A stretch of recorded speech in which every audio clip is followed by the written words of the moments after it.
Chef Samiya Jameel, सीगो की admin and founder. खास रमज़ान में आप सब लोगों को बहुत बहुत खुशामदीद। आज भी हमारे साथ है इंशाल जावेद और हम इनसे आज बहुत मज़े की बात करने वाले, जो कि आप लोगों के शायद दिल की आवाज़ है। और वो ये है कि क्योंकि डॉक्टर है तो बहुत सारी बातें होती हैं। डॉक्टर से जब पकड़ लेना कोई दोस्त डॉक्टर मिल जाए तो बस आपका तो मज़े ही आ जाते हैं। इस रमज़ान और इस क्वारंटीन के पीरियड में हमने बहुत ज़्यादा वेट गेन किया है। मतलब इतना खाया है। रमज़ान से पहले पकौड़े, समोसे, रोल, जलेबियाँ थी। और रमज़ान में तो आपको पता है कि ये तो एक अफ्तारी की जो है वो ट्रेडिशनल ऑफ अफ्तार है। तो उसमें जो हम जो है वो 10-20 किलो जो बढ़ाया है और ईद पे जो हम मोटे बड़े ज़बरदस्त से गोलगप्पे लगेंगे, तो उसको किस तरीके से घर में रहते हुए, क्योंकि आपको पता है कि इस वक्त हम कहीं पे भी नहीं जा सकते आइसोलेशन पीरियड में, तो किस तरीके से घर पे हम अपने आप को स्लिम ट्रिम कर सकते हैं। और क्योंकि एक फौजी भी हैं ये, तो इनके साथ तो बड़ी ड्रिलिंग होती है। ड्रिलिंग वाली चीज़ें मत बताइएगा, घर के अंदर स्कूल से जो ड्रिल हम अपने आप को कर सकते हैं वो बताइएगा। अच्छा, वेट लॉस करना है, आपको लग रहा है आपका BMI जो है वो बढ़ता जा रहा है और आपके इनअप्रोप्रिएट जगहों पर आपको फैट नजर आ रहा है और वो ये होता है, वो ये होता है, वो ये होता है, वो ये होता है। तो देखिए, अभी तो चूंकि हम रमज़ान में, ठीक है, तो एक जो कंसेप्ट एग्जिस्ट करता है डॉक्टर्स की लैंग्वेज में, वो होता है इंटरमिटेंट फास्टिंग। तो अल्लाह ने हमें खुद ही दे दिया है वो कि आप फास्टिंग करें और फिर जब खाना खाएं तो उसमें आपने किस तरह से जो है वो मुनासिब रहकर खाना है। अच्छा, इंटरमिटेंट फास्टिंग क्या होती है मैं आपको बता देती हूँ, रमज़ान के लिए भी और रमज़ान से जब आप निकलेंगे उसके लिए। इंटरमिटेंट फास्टिंग ये होती है कि आप 16 घंटे जो है वो फास्टिंग करते हैं और 8 घंटे का विंडो रखते हैं अपने लिए कुछ खाने पीने का। फॉर एग्जाम्पल ये चल रहा है। हाँ, मैंने कहा ना रमज़ान तो ऑलरेडी हमारे टाइम शेड्यूल ही वही एग्जिस्ट कर रहा है, लेकिन यहाँ से निकल के भी जो है वो आपने किस तरह से करना है। इसको मैं क्या करती हूँ नॉर्मल डेज में भी, मेरा ये फास्टिंग का रूटीन चल रहा होता है। उसमें ये होता है कि हम 10 से सुबह 10 बजे से शाम के 6-7 बजे तक का हमारा ईटिंग विंडो है, ये 7-8 घंटे, इसमें जो है हमने खाना खाना है। ईटिंग विंडो का मतलब बर्गर और रोस्ट नहीं। We can, oh trust me, in this intermittent fasting you can. अगर आप, इसकी सबसे इंटरेस्टिंग बात ये है कि आप इस 8 घंटे में कुछ भी खा सकते हैं। बिकॉज सी, अगर आपने 12 बजे बर्गर खाया ना तो ट्रस्ट में आपको 5 बजे तक भूख नहीं लगती। तो अल्टीमेटली आप 5 आपका पहले छोटा हो जाएगा ना, तो कैसे लगेगी? नहीं, इसको इस तरह से समझें कि आपने अगर 12 बजे कुछ हैवी खा लिया है तो आपको पता है मैंने 8 घंटे के अंदर अंदर ही खाना है ना। हाँ, तो आप उस 8 घंटे में सिर्फ एक ही कोई हैवी नहीं ले सकते। इसके बाद जब दूसरी दफ़ा आप खाना खाने जाएंगे तो आपका अल्टीमेटली दिल करेगा कि मैं कुछ कम खाऊं क्योंकि मैं ऑलरेडी ज़्यादा खा चुका हूँ। सो इसकी ये एक साइकोलॉजिकल ट्रिक है। बाकी आपका पेट भी गवारा नहीं करता कि आप हर एक घंटे में आप इतना बड़ा कैसे खा सकते हैं, इतना मेन कोर्स नहीं ले सकते। सो 8 आवर्स का ईटिंग विंडो होता है, बाकी 16 आवर्स एक शाम के 7 या 8 बजे से लेकर सुबह के 10 बजे तक। फिर आपने कुछ नहीं खाना, हाँ, बट आप उसमें पानी पी सकते हैं, कॉफ़ी ले सकते हैं विदाउट शुगर और या ग्रीन टी पी सकते हैं। So which is a good thing, like आप हल्का फुल्का लेमन वाटर पी सकते हैं। और आपको सब कुछ खाने के लिए इजाज़त है इसमें, यू नो, आपकी ईटिंग विंडो। क्योंकि लोग अक्सर करते हैं, क्योंकि आई एम कीटो डाइट, मैं कीटो डाइट करती हूँ और हुमा वासी की मैं कीटो डाइट लेती हूँ, आप भी जानती हूँ हुमा वासी को। तो उसमें तो ये होता है कि बड़े मज़े के खाने की हुमा बना के देती हैं और हम लोग को खा लेते हैं। लेकिन जब मैं दूसरे लोगों से बात करती हूँ, यार मैं तो प्रोटीन डाइट पे हूँ, मैं तो बनाना डाइट पे हूँ, तो आई थिंक मुझे ये 18 आवर्स की जो फास्टिंग है वो मुझे ज़्यादा बेहतर, 16 आवर्स की जो फास्टिंग होती है, इसको हम इंटरमिटेंट जो है फास्टिंग कहते हैं। तो वो बड़ी मुझे इजी लगती है, क्योंकि मेरी फ्रेंड है आयशा, तो वो भी वो यही करती है, कहती है कि मैं सुबह 10 से या शाम या सुबह 11 से 6 बजे तक मैं खाती हूँ और मेरा लास्ट जो डिनर होता है वो 6-6:30 बजे होता है और उसके बाद उसके अंदर सोना भी शामिल होता है। ऐसा नहीं है कि जागते हुए आप बैटिंग कर रहे हो तो फिर पानी, कॉफ़ी और सब कुछ लेते हो, फिर जल्दी सोने की आदत हो जाती है कि आपको फिर भूख लगेगी अगर आप जागेंगे तो। 11 बजे आप सो जाते हैं और फिर आप सुबह 8 बजे उठते हैं, फिर बच्चों के साथ में लगते हैं, मुझे नाश्ता करते करते 11 ही बज जाते हैं और वो इतनी झट से कम हो ऐसे ही इंटरमिटेंट फास्टिंग से बहुत जल्दी जो है आपका वेट लूज होता है। बाकी आप जो कीटो डाइट की बात करें, it's a good thing is well, लेकिन कुछ डॉक्टर्स इसके फेवर में नहीं होते, क्योंकि उनको लगता है कि हमारी बॉडी को जो है वो एकदम से कीटोन्स की ज़रूरत नहीं है, एकदम से जो है वो प्रोटीन जब बहुत ज़्यादा एक्सेसिव हो जाते हैं तो वो अल्टीमेटली जो है वो कुछ नुकसान दे रहे होते हैं। लेकिन it's good, it's really good अगर आप जो है वो बहुत ज़्यादा ड्यूरेशन के लिए, मैं यही बात कहूँगी कि अब मेरा जो फिनोमिना है वो ये है कि you have to do a 3 months diet. हाँ, आप उसको 3 months तक रखें, आपकी बॉडी ट्यूनिंग होती है, आपकी बॉडी के अंदर अगर प्रोटीन डाइट में, बनाना डाइट में, whatever you are suitable for the diet, आप उसमें आपकी बॉडी को एटलीस्ट 30 days लगते हैं उस पर कन्वर्ट होने के लिए।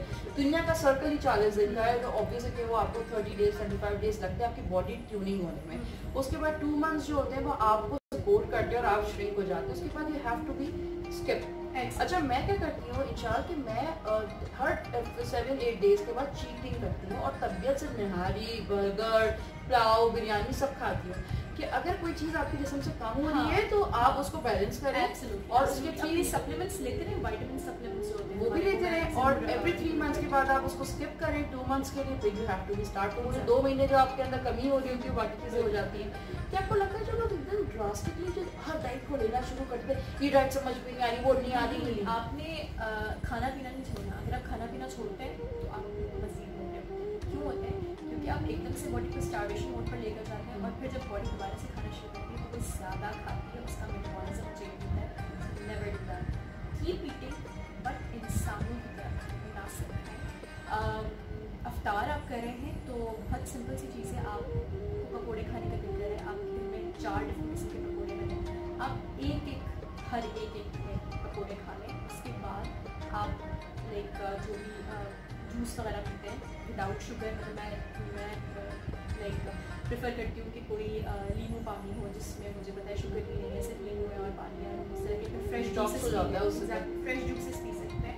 फ्रेश जूसेस में आप कीनू का जूस पी सकते हैं, तो वो आप उसका इंटेक ज़्यादा से ज़्यादा रखें। वाटरमेलन, बहुत ज़्यादा फ्रूट्स खाएं, फ्रूट चाट खाएं, चाट भी आप खा सकते हैं। आपको क्या लगता है सबसे पहले आपको क्या खाना चाहिए अफ्तार में? फ्रूट्स से स्टार्ट करते हुए हमें जो है बाकी अक्सर लोग जो है एकदम पकौड़े छोले, मैं ये रिकमेंड करती हूँ कि अगर आप फ्रूट चाट बहुत ज़्यादा दिल भर के खा लेते हैं ना, फिर आपके पेट में कम जगह बचती है उन पकौड़ों के लिए, तो आपकी क्रेविंग्स ऑलरेडी सेटिस्फाइड हो जाती है और फिर आप पकौड़ों की तरफ जाए हाथ डाल के तो फिर 1-2 खा के नहीं जो आप पीछे हट जाते हैं। बाकी कुछ लोगों की ये रिकमेंडेशन होती है कि आप इफ्तार के साथ ही जो है वो खाना खाएं जो आप नहीं खाया हुआ, तो उससे ये होता है कि आपका वो पूरे दिन भर का एक मील हो जाता है, ना कि आप इफ्तार का मील अलग खाएं फिर खाने का मील अलग खाएं, फिर सहरी अलग खाएं।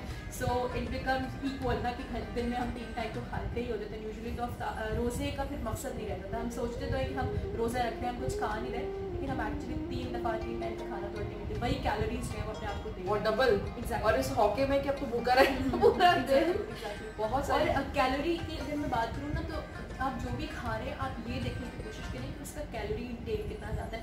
आजकल तो इंटरनेट का ज़माना है, अगर आपको अंदाज़ा हो जाए ना कि आप एक समोसा खा रहे हैं, एक samosa is equal to 3 kilometers of running.